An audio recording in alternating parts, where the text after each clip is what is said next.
யானைக்கு சிலை வைத்து வணங்கும் மக்கள். அந்த அதிசய காரணம்தான் என்ன? திண்டுக்கல் கரூர் நெடுஞ்சாலையில் திண்டுக்கல் மாவட்ட எல்லையாக உள்ளது ரெங்கமலை கணவாய்.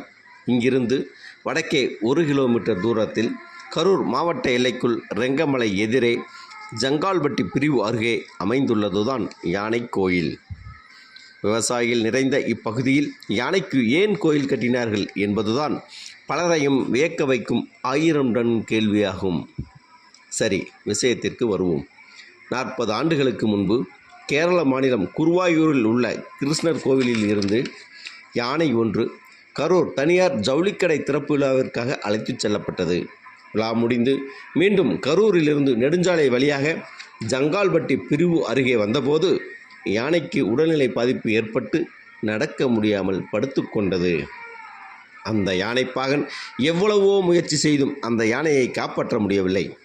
யானையை இழந்த பாகன் துடியாய் துடித்த நிலையில் சுற்றுப்பகுதி மக்களும் அங்கே கூடி நின்று கண் கலங்கினர். பிறகு அந்த யானைப்பாகன் யானையின் தந்தங்களை வெட்டியெடுக்க முயற்சி செய்தபோது அதை அந்த பகுதி மக்கள் அறவே கூடாது என தடுத்து விட்டனர். பிறகு ஊர் மக்கள் ஒன்று சேர்ந்து அங்குள்ள தனியார் தோட்டத்தின் ஓரத்தில் புதைத்தனர்.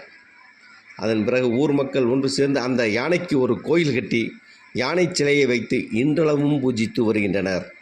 அதன் கூடவே விநாயகர் சிலையும் வைத்து வணங்கி வருகின்றனர். காலமாற்றம் காரணமாக தற்போது வாரத்தில் 7 நாட்களும் பூஜை நடைபெறுகிறது. ஒவ்வொரு வருடமும் விநாயகர் சதுர்த்தி அன்று சிறப்பு பூஜைகள் நடைபெறுகின்றன. நெடுஞ்சாலையில் அந்த வழியாக செல்லும் பொதுமக்கள் நின்று வணங்கிச் செல்வது வாடிக்கையாக உள்ளது. யானை செய்திகளுக்காக வேடசந்தூரில் இருந்து உங்களின் கூம்பூர் ராஜா.